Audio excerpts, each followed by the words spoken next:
Bonjour et bienvenue dans ce nouveau format de vidéo qui me tient à cœur, dans lequel je vous présente des jeux de société. J'ai longtemps réfléchi au ton que je voulais employer dans mes vidéos et à la manière dont j'allais présenter les jeux avant d'arriver à ce résultat qui finalement me convient assez bien.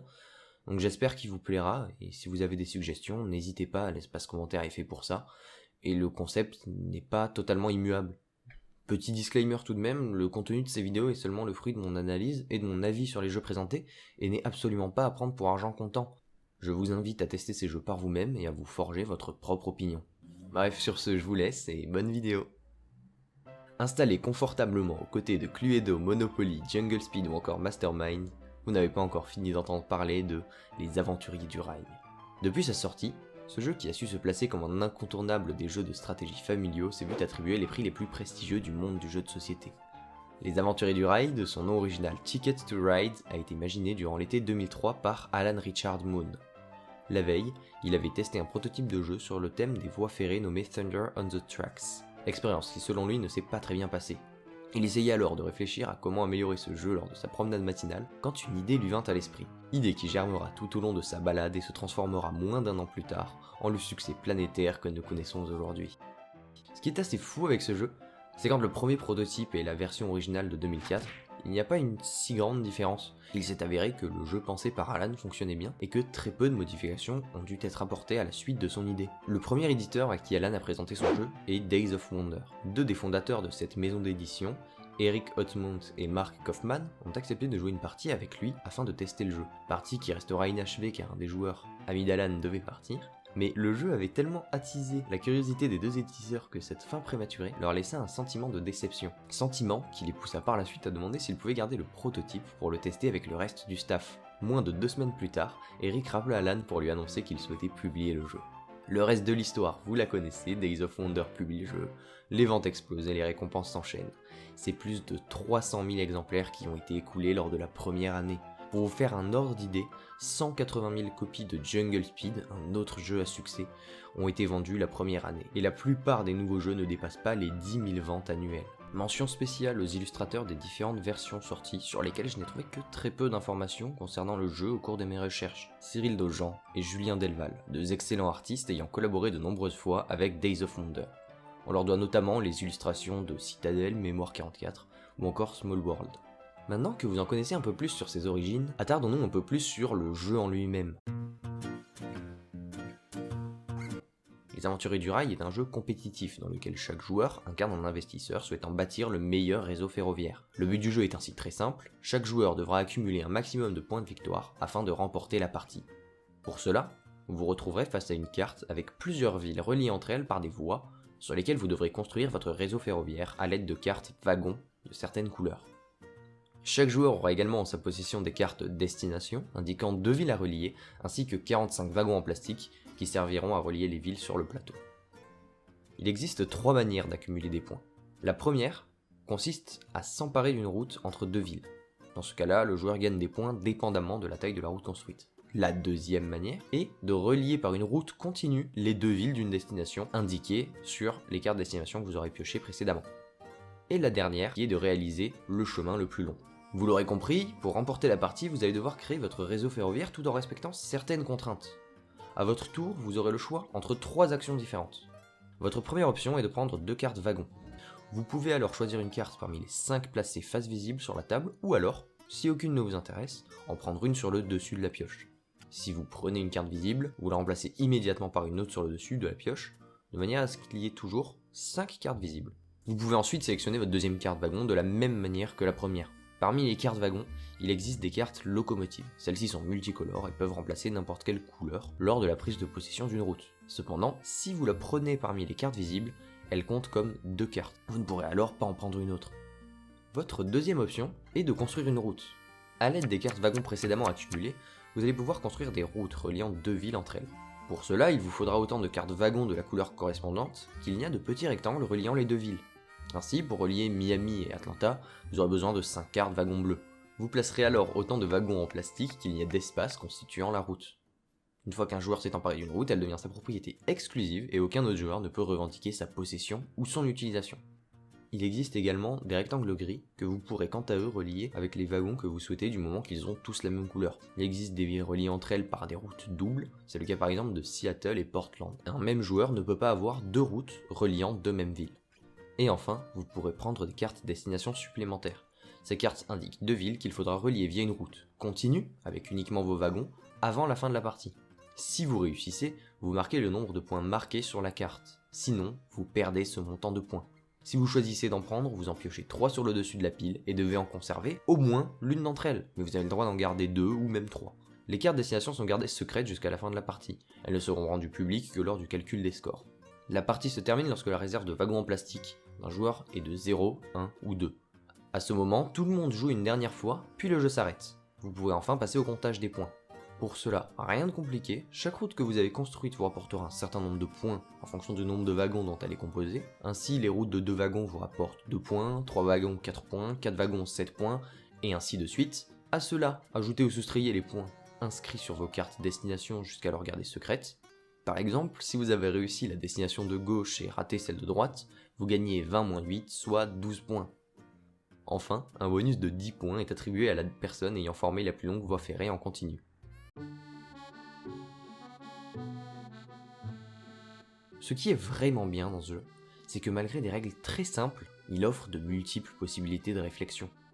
Devriez-vous plutôt vous emparer d'une voie qui vous fait gagner des points, ou plutôt d'une qui bloque vos adversaires? Devriez-vous foncer droit sur vos objectifs ou faire des détours pour semer le doute? Devriez-vous accumuler beaucoup de cartes destination, quitte à prendre le risque de perdre des points? Et oui, dit comme ça, le jeu paraît avoir une rejouabilité énorme et donne l'impression qu'il y a un nombre de stratégies conséquents rendant chaque partie différente. Seulement, selon moi, on se retrouve assez facilement à tourner en rond. Le jeu n'offre pas tant de possibilités stratégiques que ça, rendant la partie très dépendante de votre tirage de cartes destination d'origine. Ajoutez à cela le fait qu'en dessous de 4 joueurs, toute stratégie sur le placement de ces wagons soit à mon sens très peu utile et que les parties ne laissent place qu'à très peu d'interactivité entre les joueurs, et le temps peut paraître un peu long. Attention, ce que je dis est à prendre avec des pincettes. Le jeu se veut volontairement simpliste et reste un excellent jeu pour découvrir le monde ludique. De plus, Alan et Days of Wonder ont su renouveler leur jeu grâce à des extensions sorties régulièrement qui apportent chacune une mécanique de jeu nouvelle. Il y a par exemple l'extension Europe qui ajoute un système de gares et des routes différentes, ou encore l'extension Asie qui ajoute la possibilité de jouer en équipe. Autant de mécaniques rendant l'expérience du joueur unique selon la version du jeu qu'il achète et aidant grandement les aventuriers du rail à rester à la place de classique qu'ils méritent. Dernier point que je n'ai pas abordé mais qui peut en intéresser certains d'entre vous, le design du jeu.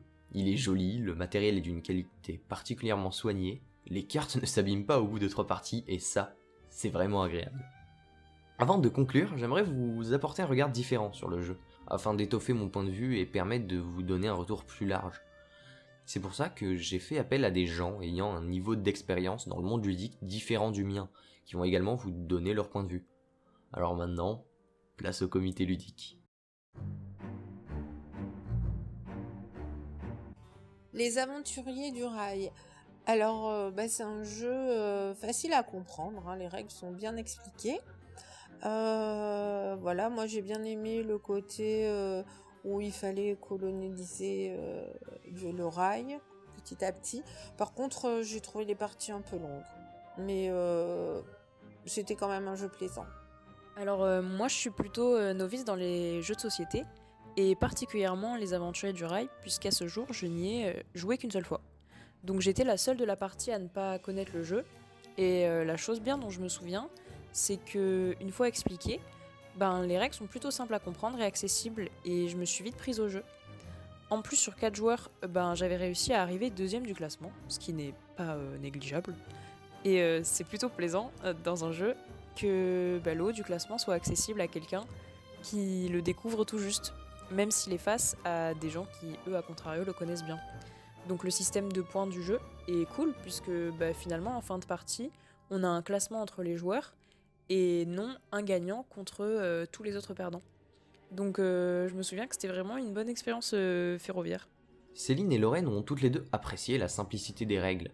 Et Lorraine soulève également un point très intéressant qui est la condition de victoire. Un système de points, comme dans beaucoup de jeux certes, mais permettant à d'autres joueurs que le grand gagnant de trouver de la satisfaction.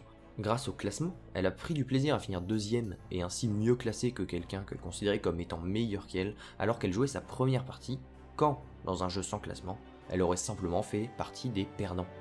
Mais maintenant, on peut se poser la question de comment le joueur qu'elle considérait comme meilleur qu'elle perçoit le jeu. Personnellement, je trouve que Les Aventuriers du Rail est un bon jeu pour les gens qui ne connaissent pas les jeux de société. Je trouve par exemple que la partie chance est trop présente au début du jeu. Si on ne pioche pas les bonnes cartes, on va avoir beaucoup de mal à s'en sortir. Par contre, c'est un très bon jeu de famille, compréhensible par les petits comme les grands. Conclusion, c'est un bon jeu pour débuter les jeux de société, mais si on veut aller plus loin, il va falloir vite changer de jeu. Je trouve que cet avis montre très bien les limites du hasard dans les jeux de stratégie. Et oui, la quantité de hasard permettant à quelqu'un découvrant le jeu de remporter une partie face à une personne plus expérimentée peut au contraire créer une certaine frustration chez cette dernière, qui prendra moins de plaisir à jouer une partie, en grande majorité déterminée par le hasard de début de partie. Pour moi, Les Aventuriers du Rail, c'est un jeu qui avait de bonnes idées pour son époque, mais qui a un peu mal vieilli. Je pense que sa principale faiblesse, c'est son côté mou du genou.